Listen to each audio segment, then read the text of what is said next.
presentan.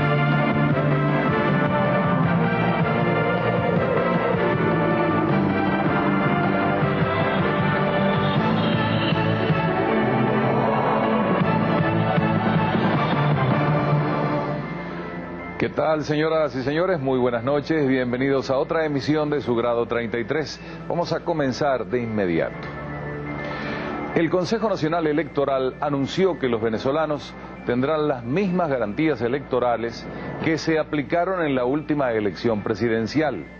La advertencia hecha por la presidenta del ente comicial Tibisay Lucena creó alarma en la población ante el paralelismo que pudiese ocurrir de cara a un fraude en el referéndum constitucional aprobatorio que deberemos enfrentar en poco tiempo. La abstención parece ser también el gran fantasma que se cierne sobre los planes presidenciales de hacer aprobar los cambios constitucionales propuestos por el comandante en jefe. La proliferación de encuestas con intereses y objetivos totalmente contrapuestos parece ser ahora el gran campo de batalla elegido por quienes pregonan la ventaja de votar en el referéndum versus los que se oponen a lo que califican de una farsa electoral.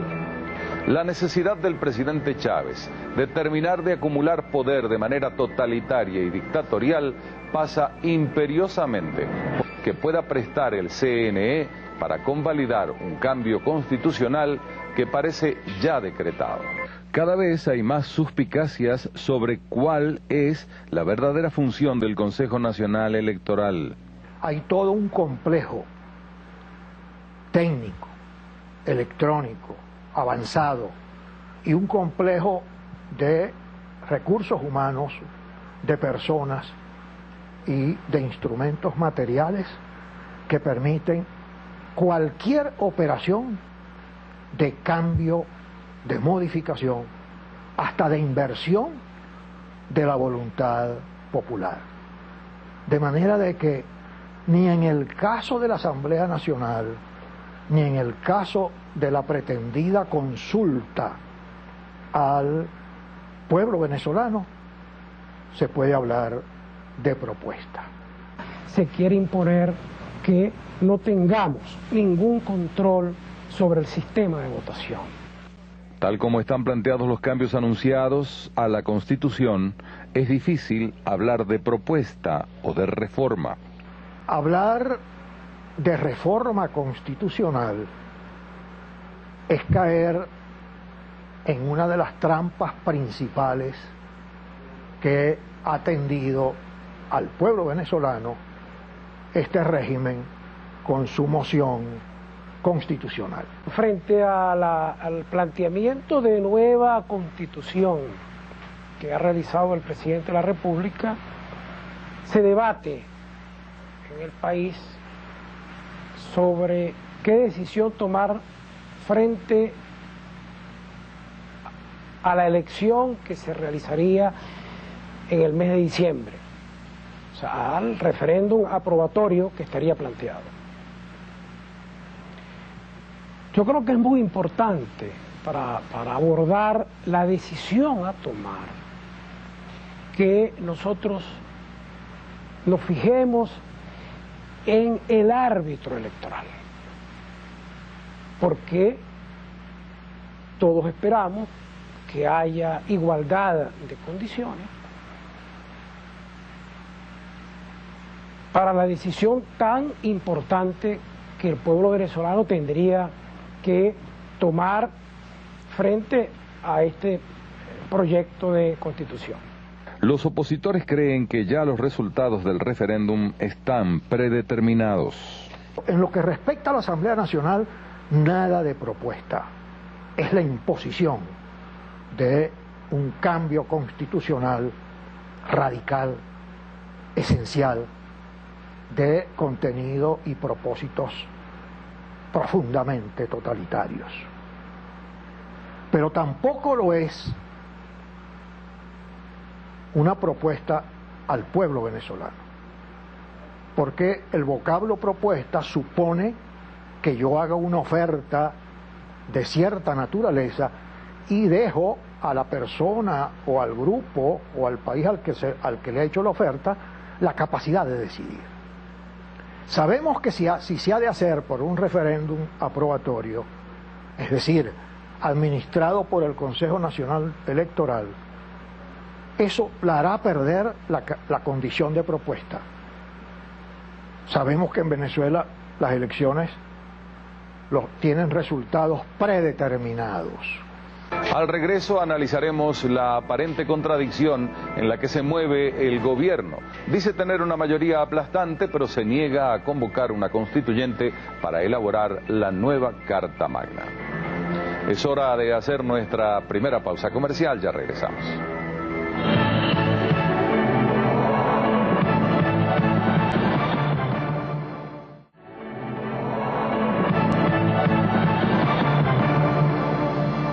Mientras el régimen insiste en que se trata de una reforma a la Constitución, los hechos dicen otra cosa. Una reforma bajo ningún concepto, de acuerdo a los entendidos, debe contemplar cambios que alteren la esencia de la Constitución.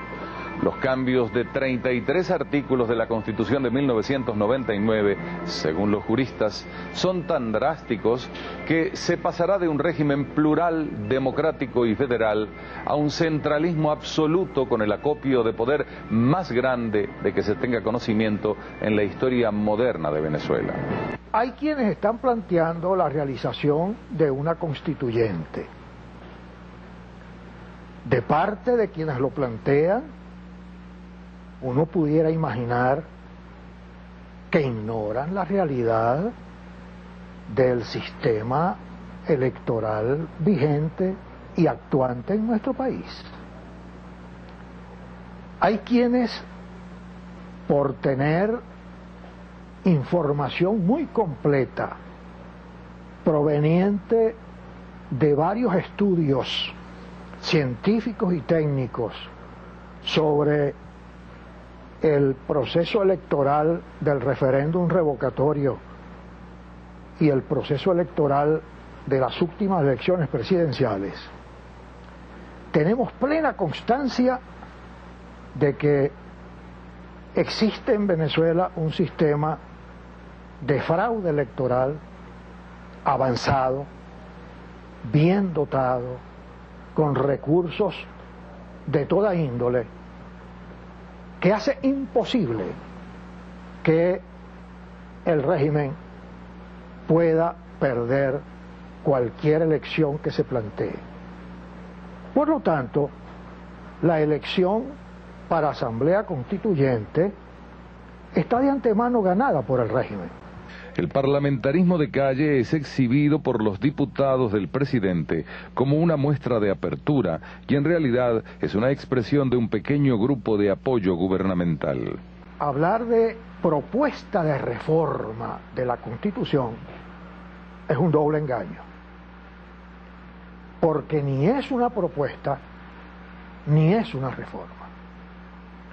Sería en verdad una propuesta si estuviera haciéndola en condiciones de una Asamblea Nacional verdaderamente representativa de todos los sectores políticos, ideológicos del país.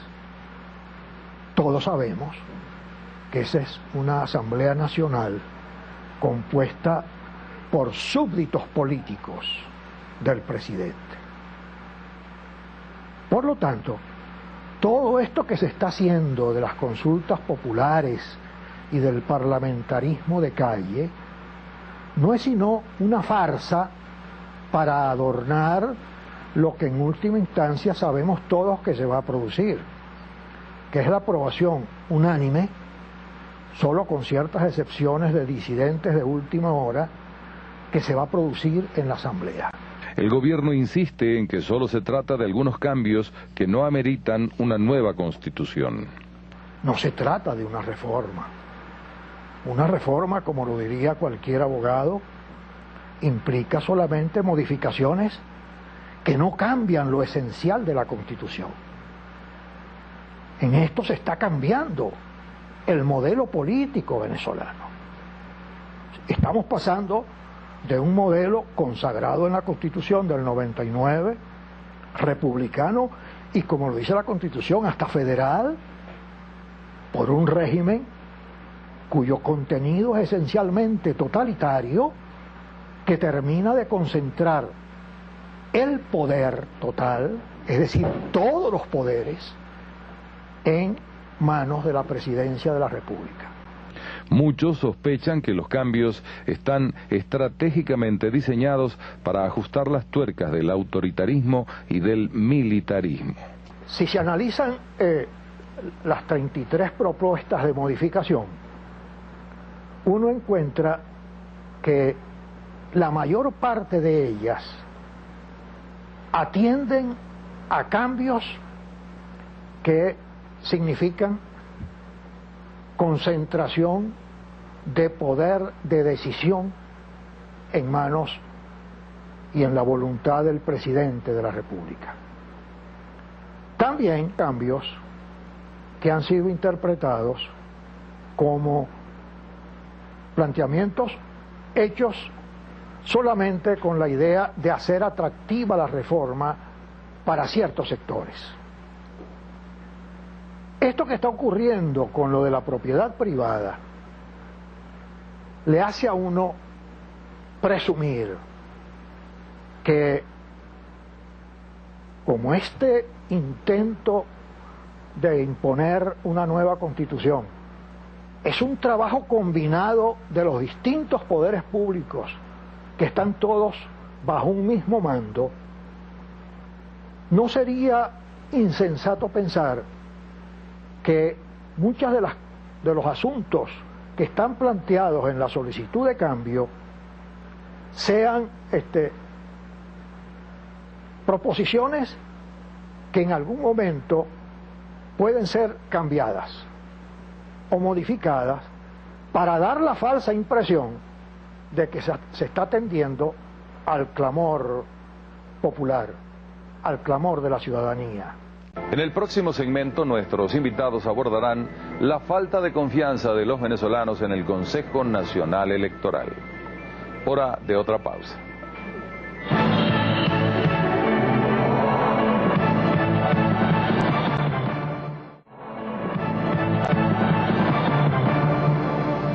Los voceros gubernamentales y el propio presidente de la República han declarado que los cambios propuestos a la Constitución tienen como objetivo poder completar el cambio de Venezuela en el tránsito al socialismo y asegurar un reparto equitativo de los beneficios de la renta petrolera.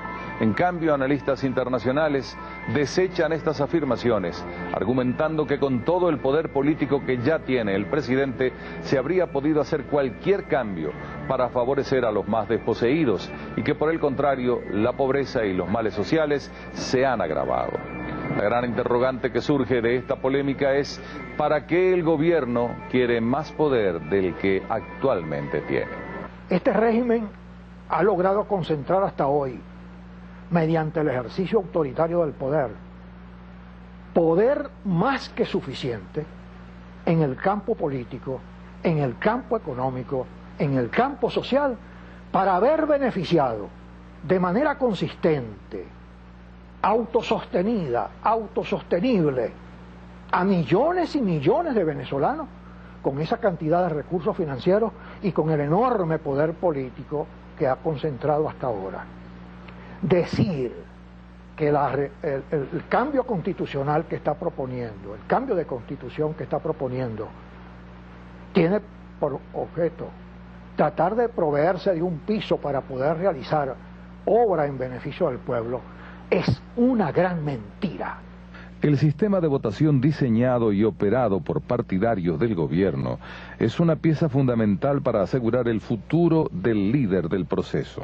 Lo que nosotros tenemos por delante tiene que tomar en cuenta cómo se va a votar en esta elección. Eso no puede quedar por debajo de la mesa a la hora de decidir si se vota o no se vota. Los que no pensamos votar, nos parece que tenemos suficientes elementos para no confiar en un sistema de votación electrónico que está siendo cuestionado en los Estados Unidos y en Italia. Podemos estar seguros que ciertos planteamientos, ciertas modificaciones propuestas o planteadas que atienden a aspectos fundamentales de la concentración del poder y a comunicarle rasgos eminentemente totalitarios al nuevo régimen político que se pretende imponer, nunca serán cambiados. Nunca serán cambiados. Esos permanecerán porque esos son los objetivos fundamentales de esta propuesta de cambio constitucional.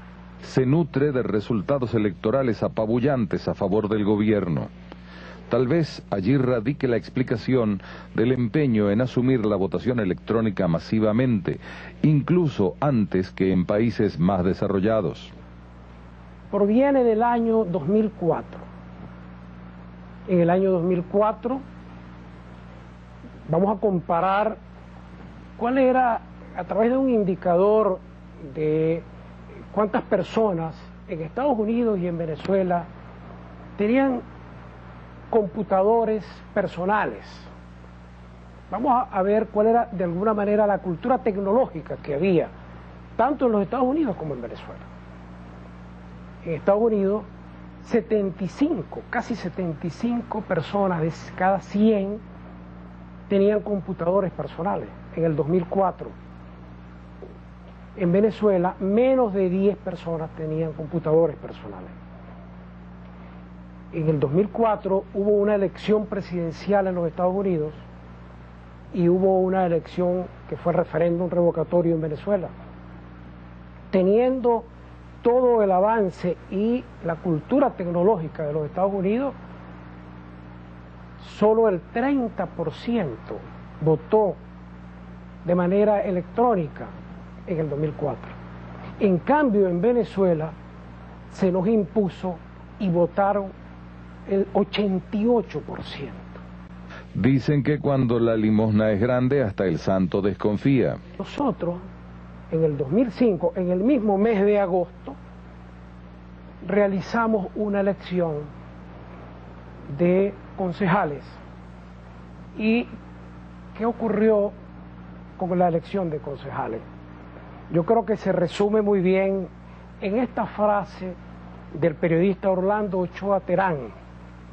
Una mayoría chavista también desconfía del CNE, una novedad que las encuestas no habían proyectado.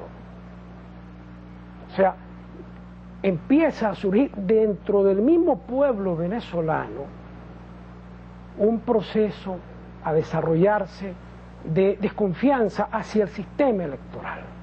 Hacemos otra pausa, regresamos de inmediato con más de Grado 33.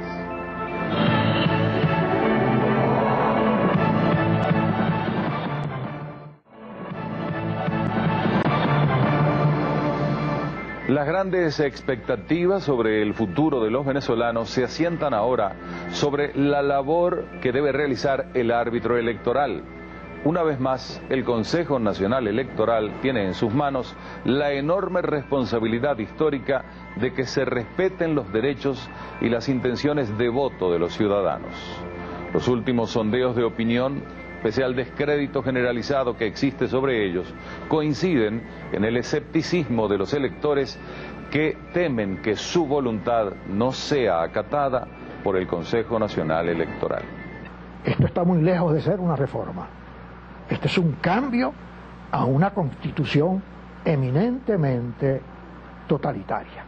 En muchos países del mundo la votación electrónica está en proceso de revisión y se están poniendo bajo la lupa los peligros de la manipulación de los resultados. La empresa que el CNE tiene contratada, que es Smartmatic,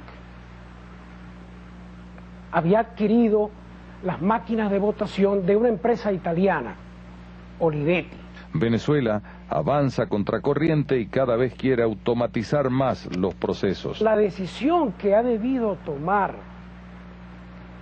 el CNE, si en verdad quiere respetar y que el sistema electoral exprese la voluntad popular, era la de suspender toda votación electrónica para el 3 de diciembre y de manera indefinida también, porque ya lo estaban haciendo en su propio país, en donde el ministro Amato dijo hay que votar manual, hay que votar con respaldo físico para que la población tenga control y pueda vigilar de verdad que se está respetando la voluntad popular.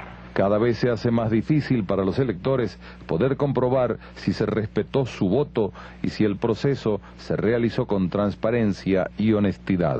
Las máquinas de votación me han hecho recordar un cuento de la sabiduría popular rusa que, por supuesto, producía la cultura popular estos cuentos para burlarse del sistema electoral comunista que había en la Unión Soviética.